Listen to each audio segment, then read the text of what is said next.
갑자기 몇 초 동안 세상이 빙빙 돌고 이런 것들이 있다 없다 하루에도 여러 번 반복한다면 이것을 의심해야 됩니다.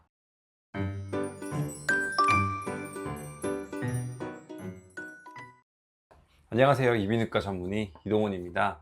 우리가 갑자기 핑 도는 어지럼을 대부분 이석증이라고 생각하는 경우가 많은데요, 이석증이나 메니에르 병이 아닌 전전발작일 수 있습니다.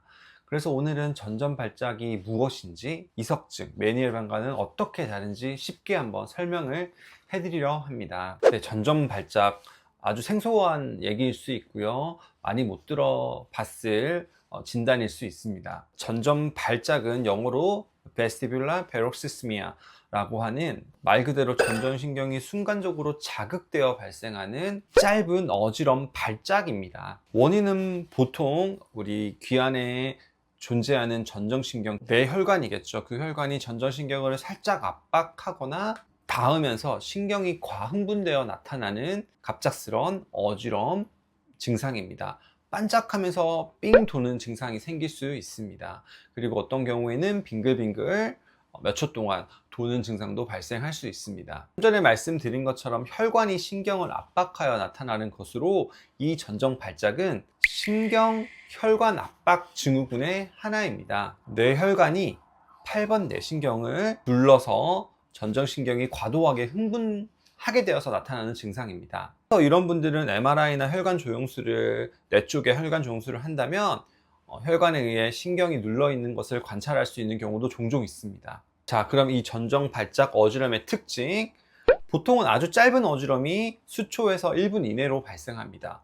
두 번째, 그리고 이 어지럼이 하루에도 수차례 이상 발생할 수 있습니다. 어떤 특정 머리 자세에서 잘 생길 가능성이 높으나 머리 움직임 없이도 발생할 수 있는 어지럼입니다. 때로는 삐 하는 이명소리 혹은 한쪽에 청력이 과민하거나 떨어지는 증상을 동반하기도 합니다.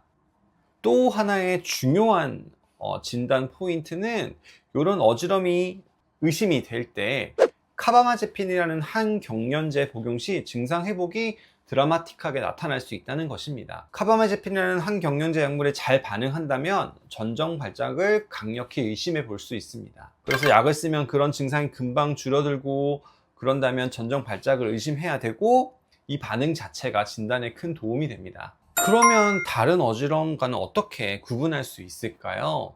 가장 이제 헷갈릴 수 있는 게 이석증입니다. 이석증은 귀 안 전정기관의 작은 돌인 이석이 세방고리관으로 빠져서 발생하는 회전성 어지럼입니다. 이 이석증도 수초에서 1분 이내로 강력한 빙글빙글 도는 어지럼이 발생해서 전정 발작이랑 비슷할 수 있는데요, 사실 이석증이 훨씬 생기는 경우가 많습니다. 하지만 이석증은 보통은 머리가 뒤로 제껴지거나 옆으로 돌아갈 때 특징적으로 발생하고, 보통 아침에 일어났을 때 심하게 발생하는 것이 특징입니다. 그래서 이석증은 검사를 해보면 어떤 머리 방향을 특징적으로 움직이면 특징적인 안진 모양이 발생할 때 이석증을 진단할 수 있는데요, 전정 발작은 어지럼 검사를 하더라도 특징적인 안진이 나타나지 않습니다. 그래서 증상은 이석증과 비슷한데 검사했을 때 이석증이 아니라면 전정 발작을 의심할 수 있습니다. 그리고 이석증은 약으로는 좋아지지 않습니다. 이석증은 이석정복술이라는 물리치료를 통해서 고칠 수 있기 때문에 약을 썼을 때 반응이 없고, 이석증은 물리적인 치료로 해결이 가능합니다. 메니에르 병은 뇌의 뇌 림프액이 양이 많아져서 귀의 압이 증가해서 생기는 것으로 어지럼, 이명, 귀먹먹함, 난청 등의 증상이 동반되는 질환입니다. 하지만 전정발작과는 다르게 지속시간이 길기 때문에 전정발작과는 확실히 구분할 수 있습니다. 그리고 아까 말한 것처럼 전정발작은 한쪽에 청력이 과민하거나 먹먹해지는 혹은 이명 증상이 동반한다고 했는데, 이것은 메니에르랑 비슷한 양상일 수 있습니다. 하지만 메니에르 병은 잠깐 발생하는 것이 아니라 10분 이상 혹은 몇 시간까지 발생하는 것이 전정 발작과는 다른 증상입니다. 그럼 세 가지 질환을 간단하게 요약해 드리겠습니다. 먼저 전정 발작, 짧고 반복적으로 발생하는 신경혈관 압박 증후군의 하나로 카바마제핀이라는 약물에 반응이 좋습니다. 두 번째, 이석증, 머리 움직임에 따라서 짧게 빙글 도는 어지럼이 발생하고 이는 약물이 아닌 한 물리치료, 이석정복술로 치료가 가능합니다.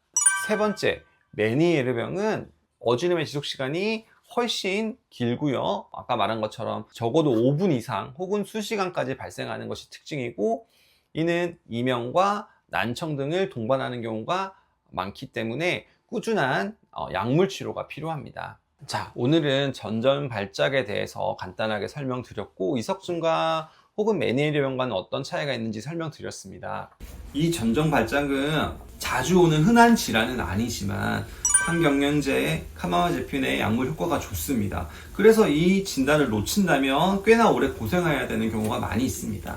대부분 약물로 조절이 가능하고 아주 드물게 굉장히 심한 어지럼이 동반하거나 약물에 반응이 없다면 혈관과 신경을 분리하는 혈관 조영술이나 수술이 필요한 경우도 있지만, 빨리 찾는다면 약물로 잘 치료가 가능합니다. 따라서 본인이나 가족이 제가 말씀드린 짧고 반복적인 순간순간적인 어지럼증이 반복된다면 꼭 이비인후과를 내원해서 전전발작은 아닌지 확인해 보시길 바랍니다. 오늘 말씀드린 전전발작에 대한 정보가 유용했으면 좋겠고요. 앞으로도 더 나은 정보, 이비인후과 지식을 전달해 드리도록 노력하겠습니다. 감사합니다.